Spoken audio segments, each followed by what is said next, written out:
Good evening and welcome to the 13th edition of Minority Caucus here on Joy News TV. Tonight,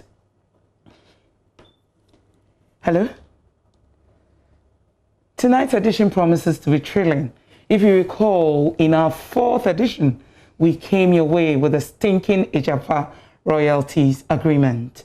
We unraveled this newest state capture, which was shrouded in secrecy and fraught with many unanswered questions. Despite the walkout by the minority in Parliament and all the salient concerns they raised coupled with all the public outcry, Parliament on the 14th of August 2020 went ahead and approved this controversial deal.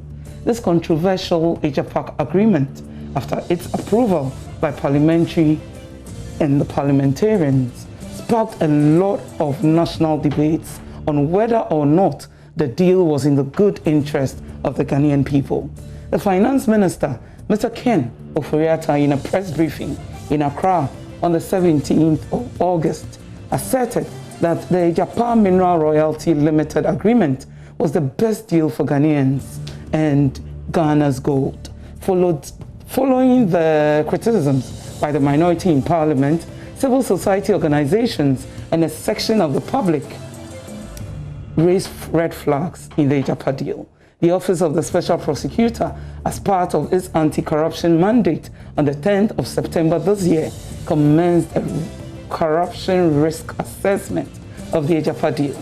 The Special Prosecutor, Martin Amidu, has on the 15th of October submitted his office corruption risk assessment analysis made into the controversial Agyapa Gold Royalties agreement to the President and the Finance Ministry. A 64-page analysis was with shocking observations and conclusions were submitted. The Finance Minister, Ken Ofori-Atta, however, says his outfit carried out due diligence with regard to the processes that led to the approval of the Agyapa Royalties agreement in Parliament. Tonight on Minority Caucus, we will further peruse the corruption risk assessment report presented to the President, Nana Addo Dankwa Akufo-Addo, and his Finance Minister, Ken Ofori-Atta, by the Special Prosecutor, Martin Amidu. And all you need to know, and my guest for tonight, is a lawyer, a member of the NDC's communications team, and I'm sure that you listened to him in our 4th edition as we discuss the same Agyapa Royalties. When we come back, we'll discuss the press release, we'll discuss the report by the Special Prosecutor. Don't go away.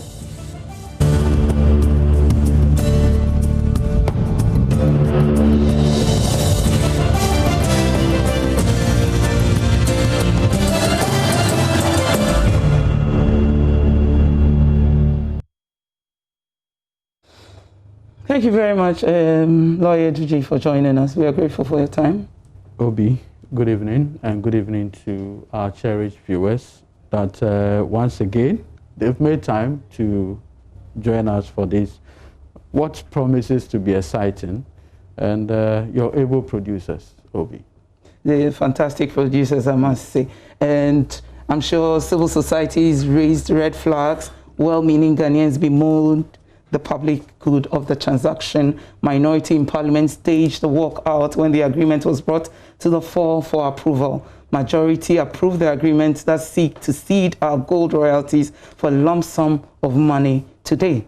The Office of the Special Prosecutor conducted a corruption risk assessment of the deal and has submitted the 64-page report, quite an erroneous report.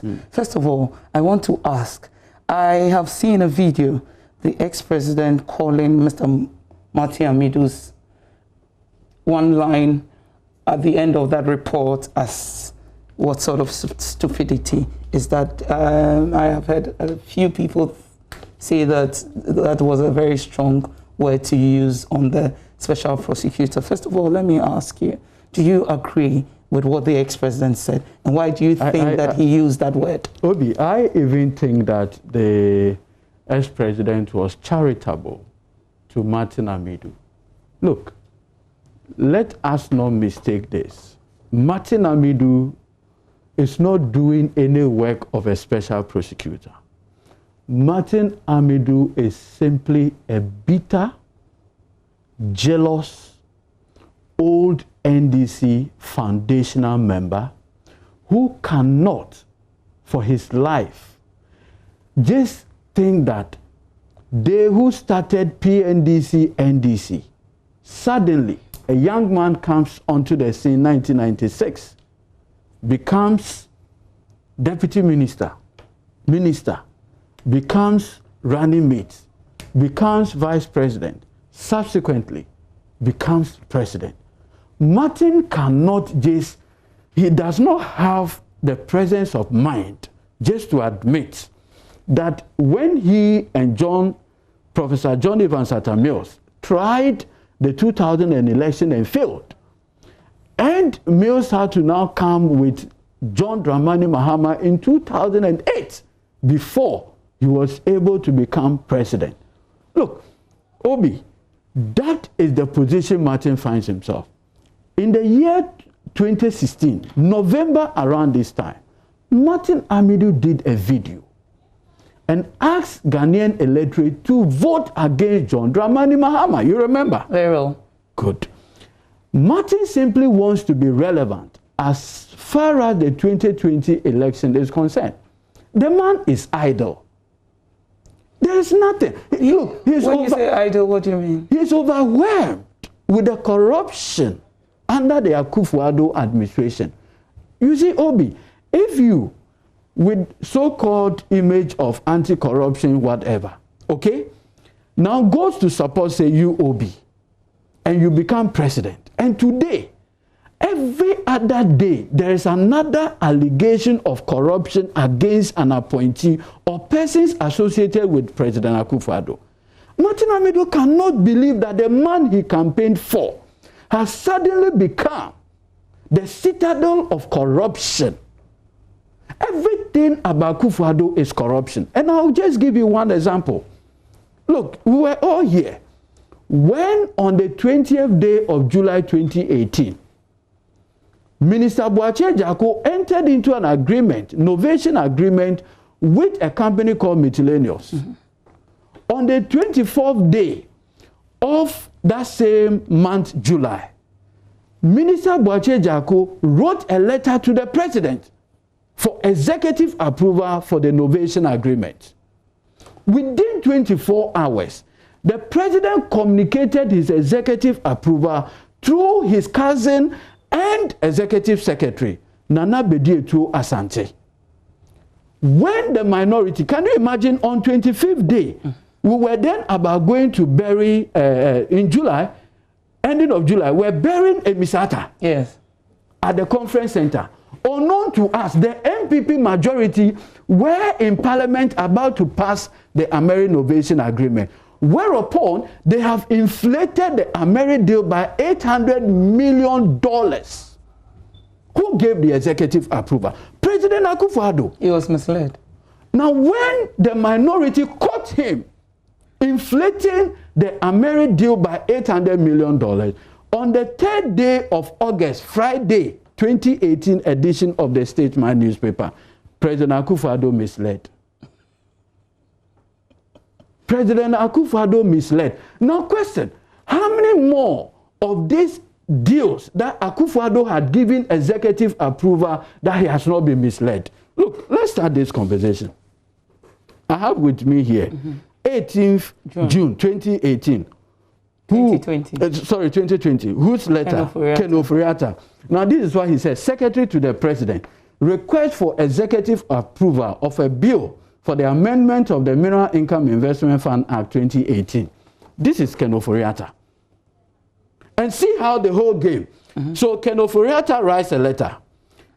That's the cousin to the president. It goes to another cousin, Nana Bediatu Asante.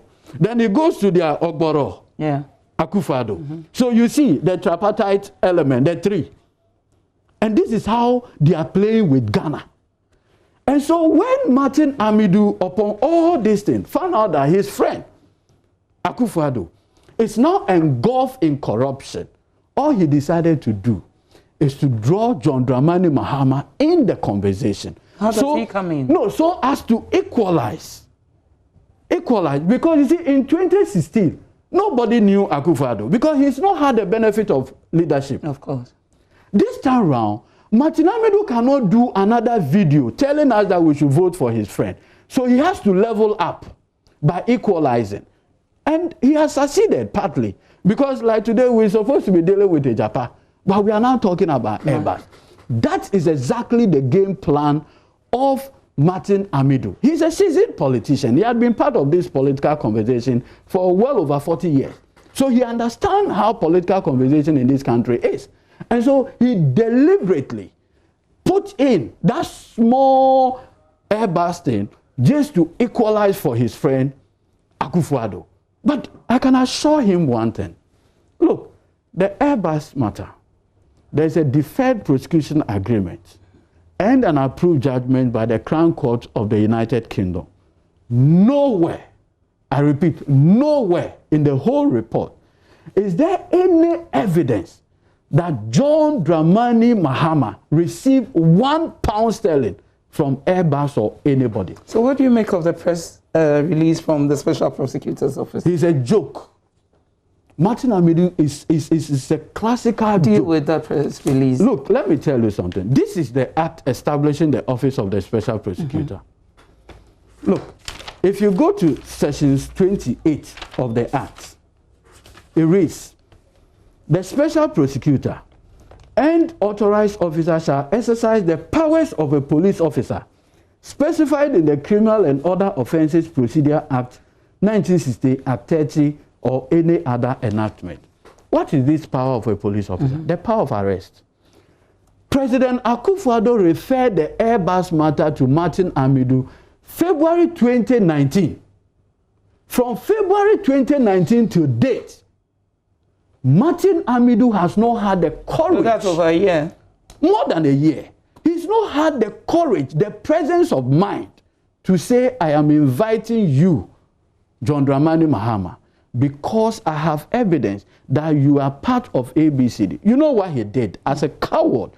He went behind the scene, ex-party, before a circuit court judge, here in Accra, and presented 3 individuals as the suspects and requested the circuit court judge to grant him what we call an arrest warrant. You know what he did? When he obtained the arrest warrant, he quickly went and gave it to the Interpol office at the CID office to make it look like there was an international arrest warrant. No, it was generated here in the circuit court. Locally? Locally, just here, the circuit court. Because I had to go and fish out the materials. You understand? So that is the game plan of Martin Amidu. Basically to malign John Dramani Mahama. And you know what happened? You know this world, if you turn out to be evil, your everything that you plan will be out.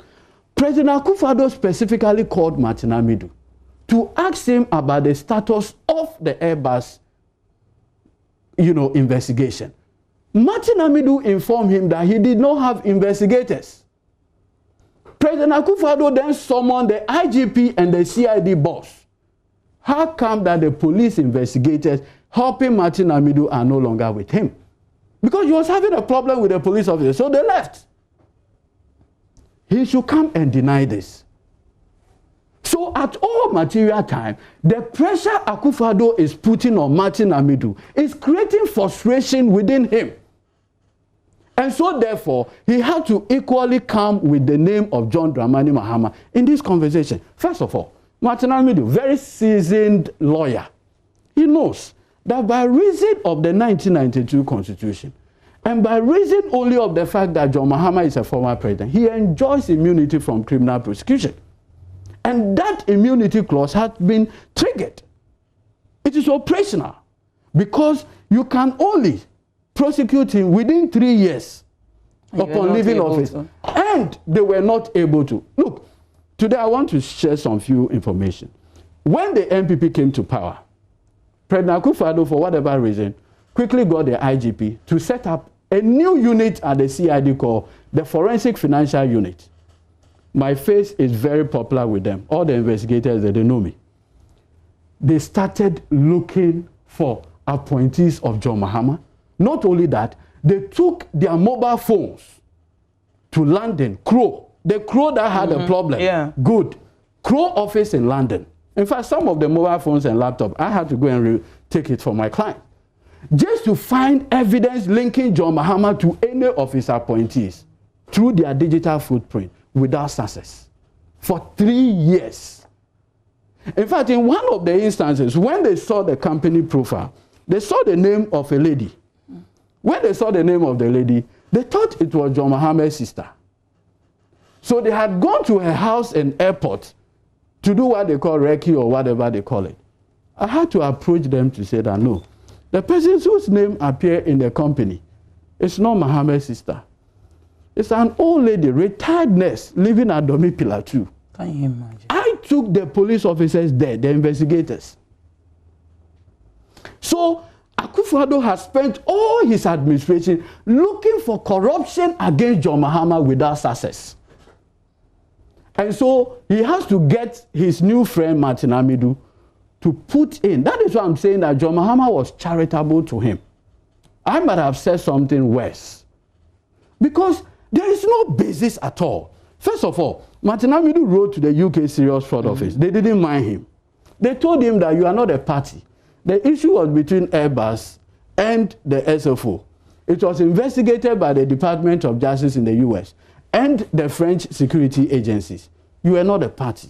Then they triggered a mutual legal assistance program between Ghana and the UK. They found nothing. So you know what Martins did? At a point, he had to even go to London, to the High Commission in London, and said Mr. Adams Mahama should leave his house and that he had made available a plane at the tarmac. He should just leave his house and go and join and come to Accra. So Adams Mahama's lawyer wrote to Martin Amidu. If he's man enough, he should share the content of the letter. He kept that one. He's kept all. The point I am making is that, look, John Dramani Mahama, you can dig under whatever.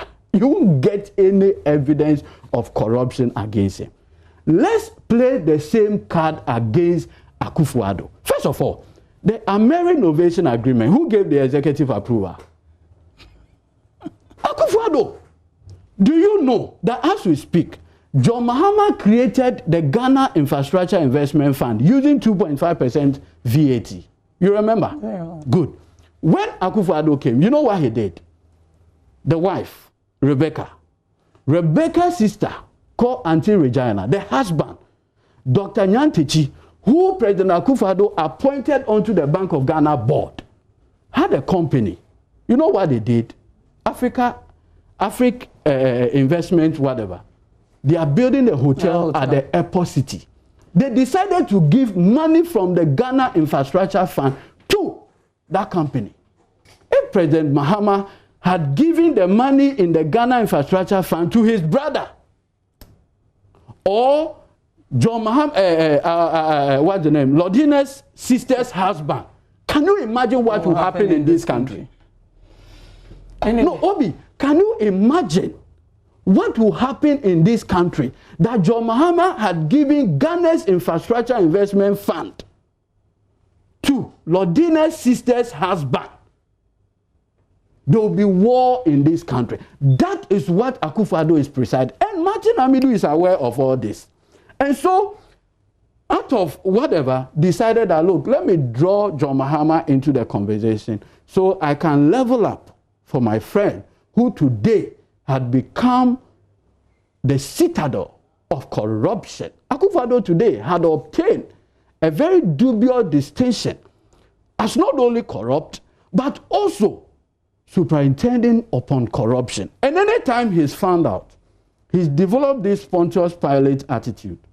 And so you notice that when Martin Amidu, his own friend, and remember that unlike the Airbus where Nana-Addo referred it to Martin Amidu to investigate, this Agyapa whatever, Martin Amidu on his own sat down and said, no, this one, the way things are going, this my friend and his family members, they are up to some mischief against the Republic of Ghana. So he wasn't referred to him? No, he did it on his own accord. Really? Yes. Nobody referred the Agyapa thing to Martin Amidu. Because you see, all the civil society groups in this country, for the first time, were unanimous. Of course. in saying that this Agyapa deal was nothing more than elite state capture. And let me show you something, Obi, in 30 seconds. Do you know that annually we are making about $200 million in terms of royalty from our mineral resources? Well. In 3 years, we would have gotten $600 million, correct? Yeah.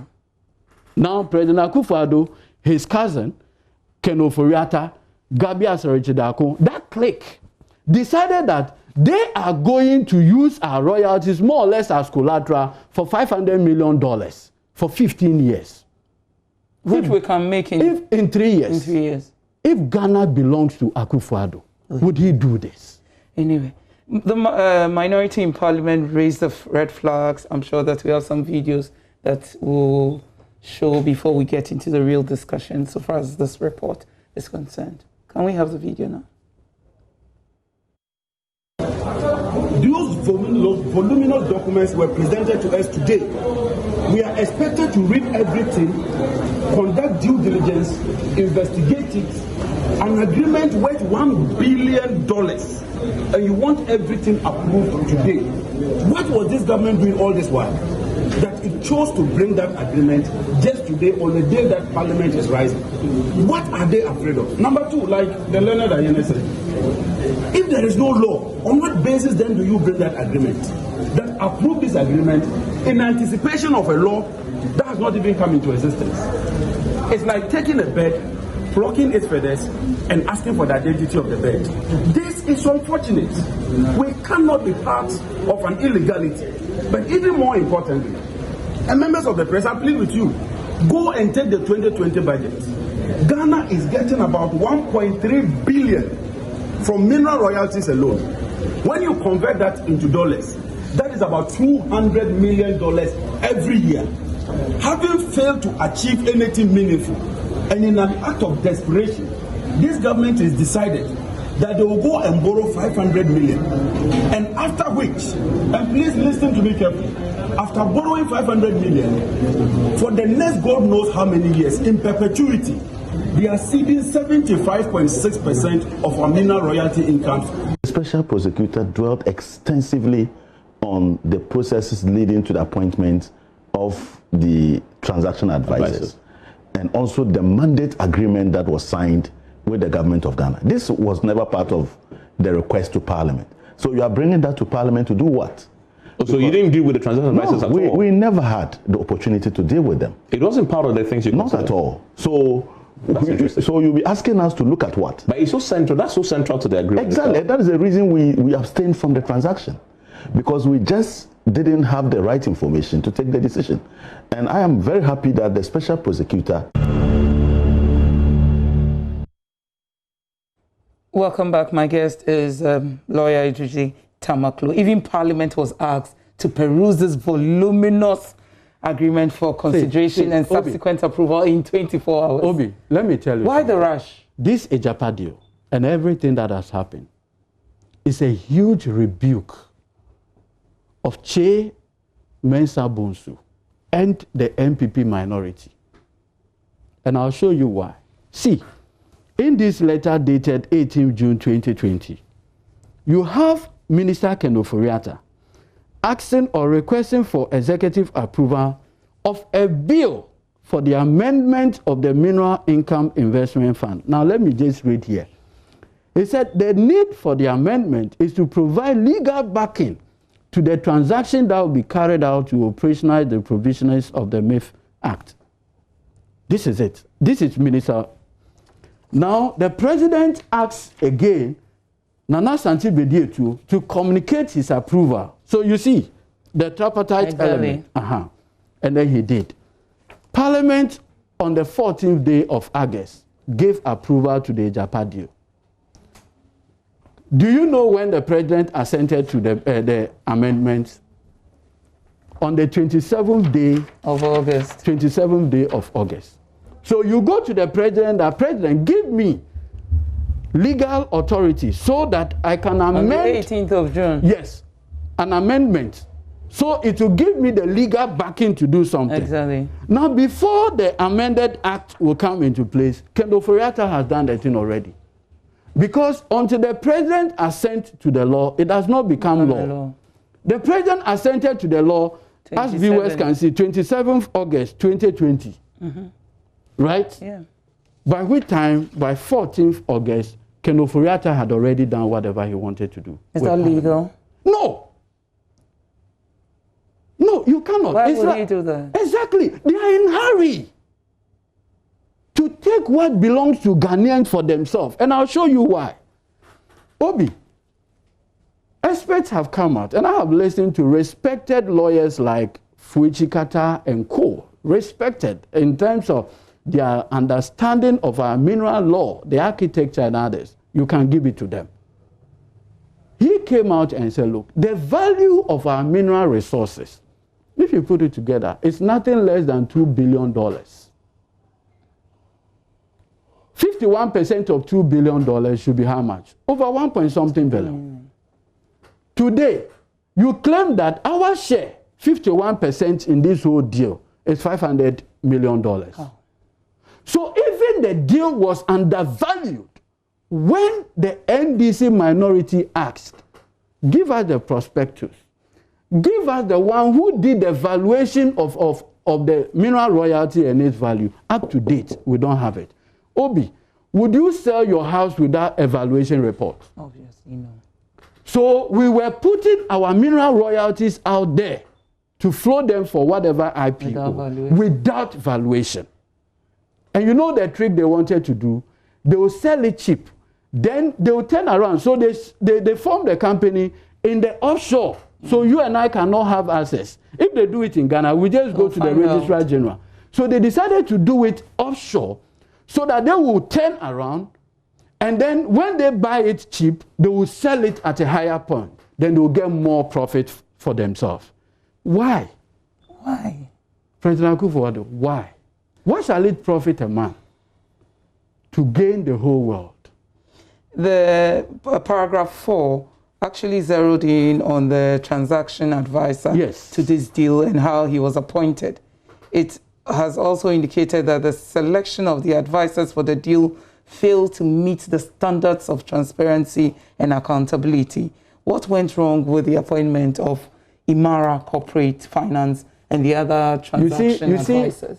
I've made this point earlier, that every approval given for the purposes of procurement by ABAJ, the disgraced PPA boss, we must go back and look at all those transactions one after the other. You know he's involved in this Agyapa deal too. He was opposed at that time. Yes, he was the PPA boss. Do you know that this disgraced PPA boss is the one who testified, whose testimony was used against Charlotte Osei? Really? Yes. He came to the committee as an expert witness to testify against Charlotte Osei. Today, have you seen what has happened? You seen what has happened? Look, I mean, you see, the corruption going on in this Akufo-Addo, you can't even keep track of it. I've seen Manasseh already doing a documentary about $100,000 return bribe. Hey, Akufo-Addo, these your appointees, what are they in hurry for? Okay, so the ordinary Ghanaian has a bit of difficulty in understanding this. I want you to take us through the report submitted by Martin. You know what they did? The finance ministry wrote to PPA that they want what you call restricted tendering of about 6 international finance companies. So they will help them, you know, as transaction advisors. While the exchanges was going on, from nowhere, these same finance ministry people smuggled in a company called Imara Corporate Capital. Yeah. And all they did was that immediately this Imara came in. Imara now says that I am going to outsource part of my work to a company called Data Bank. And Data Bank, we all know, is owned by our finance minister. I've listened to Gabi say that, oh, so far, the finance minister's bank, Data Bank, has not been paid, and that they were waiting for a finder's fee when the whole deal is through. He's spokesperson for the bank? No, his law firm was also part of the transaction. So you see, Ken Oforiatta writes to President Akufo-Addo, cousins. Then Akufo-Addo asks his executive secretary, Nana Bedi-Etu Asante, another cousin. Then the transaction advisors are Data Bank. Then the law firm helping in the process is African Legal, Gabi. According to his own friend, his law firm was paid about $100,000 for this transaction. And that is why the NDC yesterday said, if Martin had come to the conclusion that the deal violated the Public Financial Management Act and all other enactment, then refund the money. Return the $100,000 to the good people of this country. At least he can drill some boreholes. I mean, why? Why have you decided that you use your family members to hijack what belongs to all of us? To what end? If all the leaders we've had in this country decided to hijack what belongs to all of us for their family members, would we be here? We won't be here. We'll be right back. We're taking a short commercial break. When we come back, we'll break down Martin's report to the president, and I'm sure that everybody listening or watching will understand exactly what's contained in that report. We'll be right back.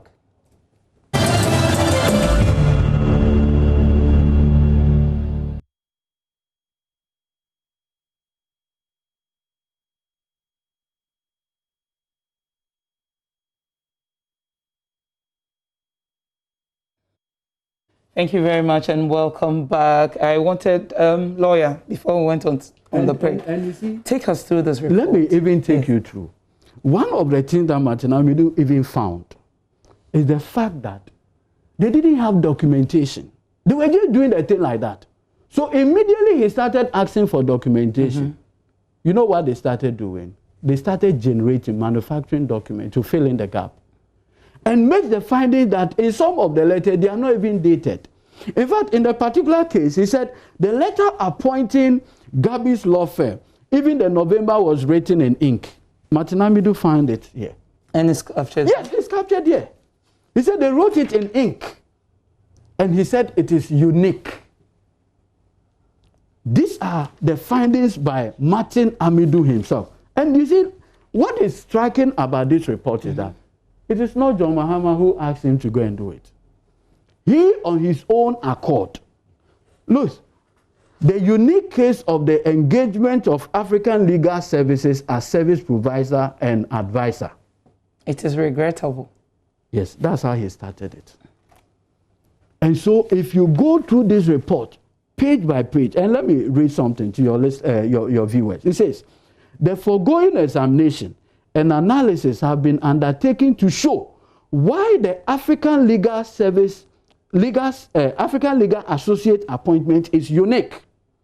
The Ministry of Finance failed or refused to submit the information and document on the appointment of African Legal Associate to this office upon several reminders as narrated above. Really? Yes. After informing this office that African Legal Associate was a partner of White & Case, the ministry changes its position and submits unauthenticated documents from the ministry as evidence of appointment of African Legal Service in an undated letter. From a ministry? Yes, this is it. Now, this is what he says. The stonewalling and undue delay in supplying the information and document referred to in the Deputy Minister's undated letter of October 2020, referring to this office non-existing letter dated 29 September, raises issues of probity, transparency, accountability in public office for any corruption risk analysis. Why is the finance minister still at post? How can Akufo-Addo dismiss his own cousin? When the Ameri novation happened, he said he was misled, correct? Yeah. Boache Jako is home. The one who wrote the letter, where is he? Nana Bedi-Etu Asante, is he not still opposed? You expect Akufo-Addo to take his family members through the rigors of the rule of law? He's reacted to this report. What do you make of his report? The only way is for the good people of Ghana to stop this nepotism. You see, we've raised this critical issue of nepotism in our national conversation from the time Akufo-Addo became president, because we know how it is difficult for anybody to punish one of his own. It takes very bold leaders to punish one of their own. And so, all the numerous allegations, evidence of corruption in this administration, when Martin Amidu presented his love letter to his bosom friend Akufo-Addo. And this is a love letter? Yes. You know what Akufo-Addo did? Akufo-Addo asked his secretary to respond to Martin Amidu, his director of communication. Yeah. What do you make of that communication from the Flagstaff? Listen to how Martin Amidu describes the letter. Oh, he reacted to that letter? Oh, let me read it to you. I do not intend to be patronized as a special prosecutor by Mr. Eugene appears to have conveyed by the statement issued under his hand. Eugene is just a messenger. Yeah, so why is he not attacking the president? Exactly. That's the cowardice. Eugene just conveyed the president's statement. He didn't write on his own. So if someone is patronizing you, it is Akufo-Addo. So deal with him. Deal with him. Now this is what he says. Analysis of the risk of corruption and anti-corruption assessment are serious anti-corruption tools with very serious consequences for any country dedicated to fighting corruption and making corruption a high-risk enterprise. What message is he sending to the president?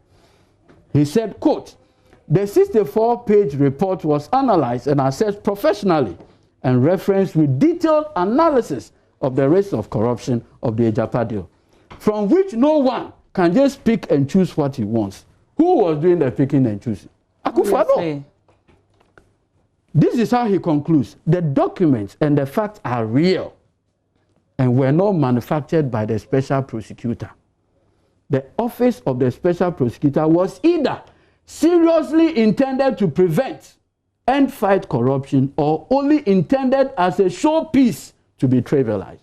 So here Martin Amidu has seen that the intention behind the establishment of the office of the special prosecutor by President Akufo-Addo was not to fight corruption. One, it was to hound NDC appointees. Now, it turned out that his own appointees are more corrupt. The corruption under his administration is pervasive. Why? In all our courts, SNIT, prosecution, Cocoa Board, Maslock, all of those prosecutions, you see breaches of public procurement as running through all of them. Correct. Today, there's evidence that Akufo-Addo appointee Emmanuel Asigri of the National Youth Authority procured the services of a company called Preforce, of which he paid over 1 million Ghana cedis to that company without complying with the procurement acts of this country.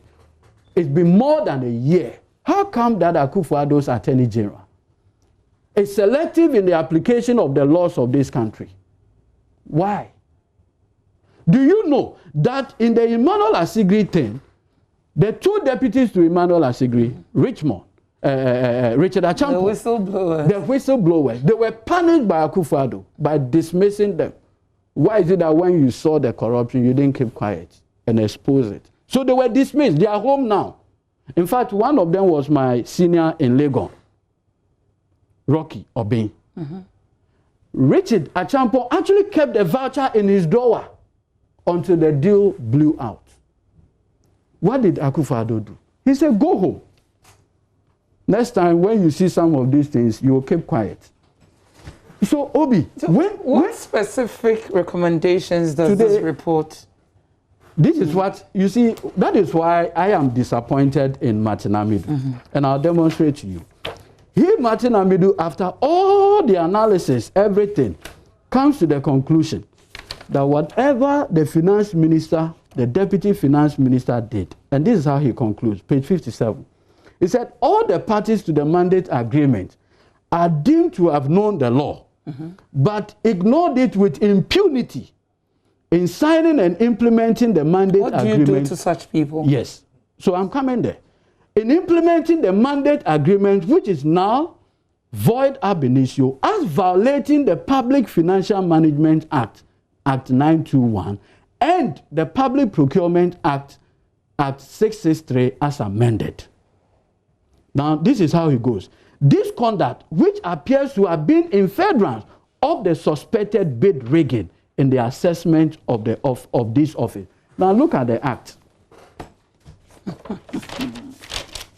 Section 3 of the Office of the Special Prosecutor Act 2017, 959. It says to achieve this object, the office shall A, investigate and prosecute cases of alleged or suspected corruption or corruption-related offenses under the Public Procurement Act. So what's he waiting for? So you've come to the conclusion that whatever happened violated the act, and then you still write a love letter to the president. And you know when no recommendation. And you know when the president received it, Pontius Pilate.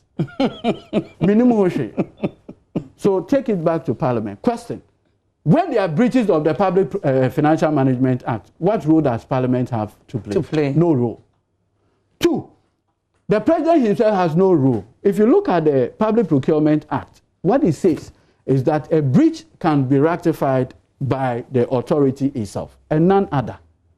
So if you have come to the conclusion based on your own analysis, you say they are factual, they are not manufactured. That is what Martin Amidu himself says. So why are you afraid to prosecute Ken Ofori-Atta? But maybe the answer is in the fact that Martin Amidu described Ken Ofori-Atta as his friend. In the report? No, in his response. Okay. He said Ken Ofori-Atta is his friend. Oh, I see. But then he still went ahead to do the investigation. Do the needful. Today, 23 civil society groups in this country have all come out to say Martin Amidu should go beyond the love letter and initiate criminal proceedings. He's not interested in that. No. And look at President Akufo-Addo. He said, oh, I'm taking this thing back to Parliament. When For Parliament had given approval on 24th, Parliament has no role again. You abrogate the transaction, period. You don't say, I'm taking it back, because Parliament does not have any power of reconsideration. So when it has passed. Yes, it has given approval to the deal. Sefine, the only thing left was the IPO that was suspended, nothing more. So it means that everything was done. So what happens to the letter from the Flagstaff House?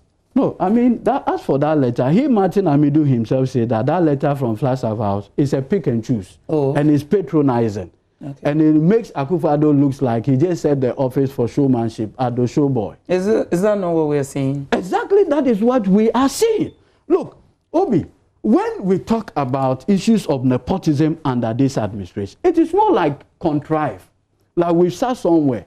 Look, in the midst of COVID-19, when Ghanaians are all suffering, one would have thought that the president would be a bit magnanimous. 28th March 2020, this is a letter written by Kweku Agyama announcing that 10,000 health of the health minister. Yeah, the health minister. That 10,000 health personnel in this country shall be given special life insurance. Obi, do you know that this special life insurance, the contract was given to Enterprise Life, another company owned by our finance minister? And this is a memo. This is the memo. And you can see Enterprise Life. The company that brought them the deal, they were looking for a commission of $2 million. After payment of $10 million, and they provided the account. Premium income, $10.3 million. Commission. Policy, COVID-19 frontline health workers. You see, $2 million as 2 million Ghana cedis as commission. And this is the bank details of the company. So Enterprise Life is making $10 million per house? Yes, from Ghana. I see. So it's like every juicy deal. Amongst themselves. Among themselves. And you're sitting down, you're shouting, Look, for Nana. You know even what is even more bizarre? When COVID-19 came and our airports were open, you know what President Akufo-Addo again did? He has a Nigerian friend. This Nigerian friend has a company called Frontline Health whatever company. They gave the contract to this company. And the company is charging anybody coming into this country $150. In the midst of COVID-19, the workers of Noguchi were breaking their back to do contact tracing and testing record time. So if there's an opportunity to make money, why not use them? You use the workers. Do you know by December, this company, Frontline, will be making $30 million. Can you imagine? By December. Already they've made $8 million already. Since they started the testing at the airport. The testing at the airport. Can you imagine what $8 million would do for an institution like Noguchi? It's going into an individual's pocket. So, Obi, the thing that we are saying, look, it's not like we just sit somewhere and then contrive something. No. This risk assessment was done by Akufo-Addo's own friend, Martin Amidu, the man who campaigned for him in the 2016 election. That's for Akufo-Addo, he will be different and will fight corruption differently. Today, from his own response to Eugene Ahin, he said it appears Akufo-Addo is trivializing his office. This is Martin's own response. So, if you pick, and have you noticed that strangely, in the 2020 campaign, Akufo-Addo is no longer talking about corruption? No, obviously. Because he is immense. His appointees do not care. Look, imagine the man, the PPA boss. The PPA Act says that the essence of the act is to ensure value for money and protection of our public purse. If you put a thief to watch over your goods. Like, seriously? The PPA boss himself, see what he has done. By now, that man ought to be charged for money laundering. But what has been the attitude? Nothing. Akufo-Addo is looking for corruption commercial break so that in the unlikely event that Ghanaians renew his mandate, he will shelve all these matters. Look, the good people of this country, with the greatest respect to you, the media-created image of incorruptibility around President Akufo-Addo is forever shattered. Not only has this administration demonstrated that they dabble in corruption, but the evidence of corruption is so manifest that now the president is even scared to have political conversation. And that is why when John Dramani Mahama challenged him to a debate, President Akufo-Addo is running away. You claim you have done everything that no government had ever done. Obi, is it not strange that any time government of Ghana goes to borrow money, our finance minister is paid a commission because his company, Databank, advises him. Is that normal? I mean, I cannot for my life even understand this. So you can see the unbridled appetite for borrowing. For borrowing. More borrowing. The very because people, he makes a lot of the money. very people who attacked borrowing in the past, the very people who attacked borrowing against the Mahama administration, today, they have borrowed more than all the administration from Osajifo Dr. Kwame Nkrumah's time to date. With nothing to show. With nothing to show. President Mahama says, come, let's have a debate, you and I. In fact, Gabi can even be the moderator. So you can look Ghanaians in the face and tell them what you have done. Look, anytime you raise this conversation, they will say, oh, nah, yeah, this kind of free SHS. Really? Obi, let me tell you this today. Do you know that the overall cost of free SHS is 5.6 billion Ghana cedis? 5.6 billion Ghana cedis. Look at the number. Oil alone had given this administration over 20 billion Ghana cedis.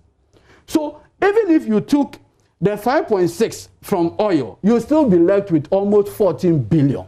Where's the money? And do you know the strange thing? Even the 5.6 billion, they've not been able to release all. Only 3.8 had been released.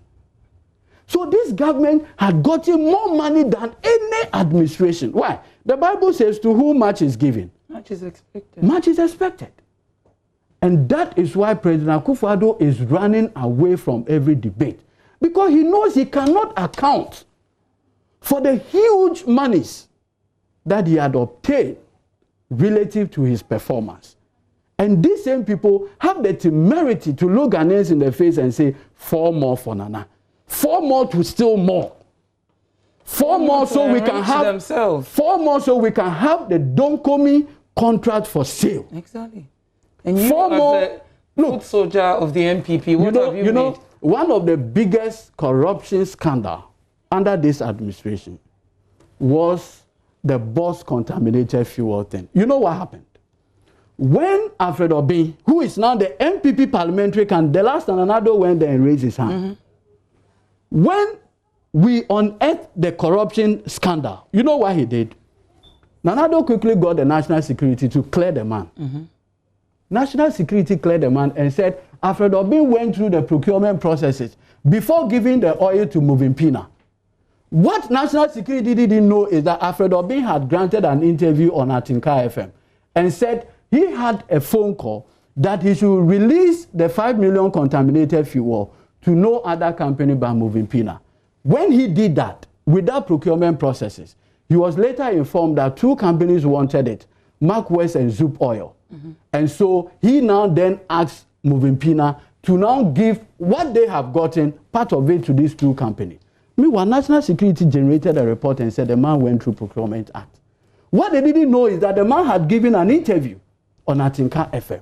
So when we say President Akufo-Addo is the chief clearing agent of this republic, that is the evidence. 2, you remember the Australian visa scandal. Yes, we will be going. Just 30 seconds. The Australian visa scandal. Pious. Do you know that today, if you're a sports journalist and you decide to undertake sports activity on any international football tournament, you are subjected to greater scrutiny because of what happened? When the matter went to the CID, you know what the CID did? They claimed they have generated a report simply because the persons who were trafficked were threatened that if you don't know and you appear before the CID to give a statement, you will see what we'll do to you. And that was the end of the matter. Thank you very much. We have to run. I wish we could continue this conversation. Cherished viewers, following our discussion today, we have heard the antics deployed by this government. A government premised on thievery and nepotism. The concerns of the masses are ignored, and conniving means have been used to enrich the family of the current president, Nana Akufo-Addo.